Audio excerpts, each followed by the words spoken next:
Hello students, आज हम लोग पढ़ेंगे द्विघात समीकरण का मूलों और गुणांकों में संबंध। तो द्विघात समीकरण a x square plus b x plus c बराबर 0 का हल होता है एक्स बराबर minus b plus minus b square minus 4ac whole root by 2a।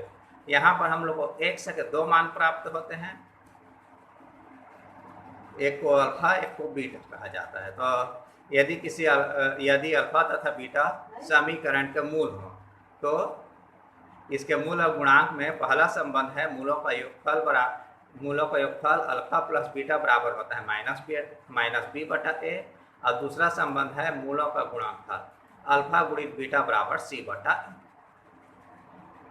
अब समीकरण के मूलों और गुणांकों में के संबंध पर आधारित प्रश्न आपके पाठ्य पुस्तक के पेज नंबर 97 प्रश्न वाली 5 पर है। इसमें का हम लोग आज तीसरा प्रश्न बनाएंगे। लिखा है निम्नलिखित द्विघात समीकरणों के मूलों का योगफल एवं गुणनफल ज्ञात कीजिए। यह पहला प्रश्न है, दूसरा है, ऐसा करके कुछ प्रश्न दिया है। तो आइए इसको हम लोग बना करके देखते हैं। सबसे पहला प्रश्न समीकरण को लिख लेते हैं। ये आपकी स्क्रीन पर दिखाई दे रही है। यहाँ पर a बराबर 3 है, ये b 7 है और c 1 है। अब हम लोग को पहला चीज बोला है मूलों का योगफल। मूलों का योगफल अल्फा प्लस बीटा बराबर होता है माइनस बी बटा ए। अब यहाँ पर मान रखेंगे, b का मान 7 है, सूत्र में पहले माइनस b है, b के स्थान पर 7 रखे हैं बटे a के स्थान पर 3। यही हम लोग का उत्तर है। अब आते हैं हम लोग दूसरे पर। अच्छा, एक चीज़ और पूछा है, मूलों का गुणनफल ये भी निकालना है।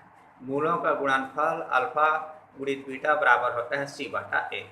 सी का मान 1 है, ए का मान 3 है। अगर कैंसिल होती है कैंसिल कर लेते हैं, यह कैंसिल नहीं हो रही है, तो बस यही हम लोग का उत्तर है। अब उसके बाद तीसरे प्रश्न पर आते हैं। तीसरे में हम लोग को दिया गया वर्ग समीकरण है 2x का वर्ग माइनस 2x प्लस 3 बराबर 0। तो यहाँ पर a बराबर 2 है, b माने मध्य पद, x का गुणांक माइनस 2, c अंतिम पद या अचर पद 3 है। अब मूलों का योगफल अल्फा प्लस बीटा बराबर होता है माइनस बी बटा ए। b का मान माइनस 2 है, सूत्र में सबसे पहले माइनस b है, तो पहले माइनस b का मान माइनस 2 फिर बटे 2। तो यहाँ पर माइनस माइनस कैंसिल और 2 भी कैंसिल, हम लोग को मिलेगी 1। यहाँ 2 कैंसिल और माइनस का माइनस प्लस है, तो इस कारण हम लोग यहाँ प्लस 1 लिखे हैं। अब मूलों का गुणनफल अल्फा गुणित बीटा बराबर होता है सी बटा ए। तो यहाँ भी हम लोग मान रख देते हैं, c का मान 3 और a का मान 2। तो ये अपना उत्तर है। अब उसके बाद तीसरा प्रश्न बनाते हैं। ये हम लोग का वर्ग समीकरण आपकी स्क्रीन पर दिखाई दे रही है। तो यहाँ पर प्रथम पद एक्स स्क्वायर का गुणांक a बराबर 3 है, मध्य पद x का गुणांक b बराबर माइनस 5 और अंतिम पद या अचर पद c बराबर माइनस 2। अब मूलों का योगफल अल्फा प्लस बीटा बराबर माइनस बी बटा ए। b का मान माइनस 5 है और सूत्र में ये सूत्र ऐसा है, ये वाला माइनस और बटे 3। अब माइनस माइनस हो जाएगी प्लस, तो इसको लिखेंगे प्लस 5 बटे 3। यह हो जाएगी पहला उत्तर, तीसरे प्रश्न का पहला उत्तर। अब तीसरे प्रश्न का दूसरा उत्तर के दूसरा क्या खोजना है हम लोग को, मूलों का गुणनफल ये ज्ञात करना है। तो इसके लिए भी सूत्र है अल्फा गुणित बीटा बराबर सी बटा ए। सी का मान माइनस 2, ए का मान 3। ये हम लोग का तीसरे का दूसरा उत्तर है। अब आते हैं हम लोग चौथे प्रश्न पर। तो ये अपना समीकरण है। तो यहाँ प्रथम पद a बराबर 2 है, बीच वाला पद माइनस 2 वर्गमूल 6 और आखिरी वाला c बराबर 3 है। अब मूलों का गुणनफल निकालेंगे।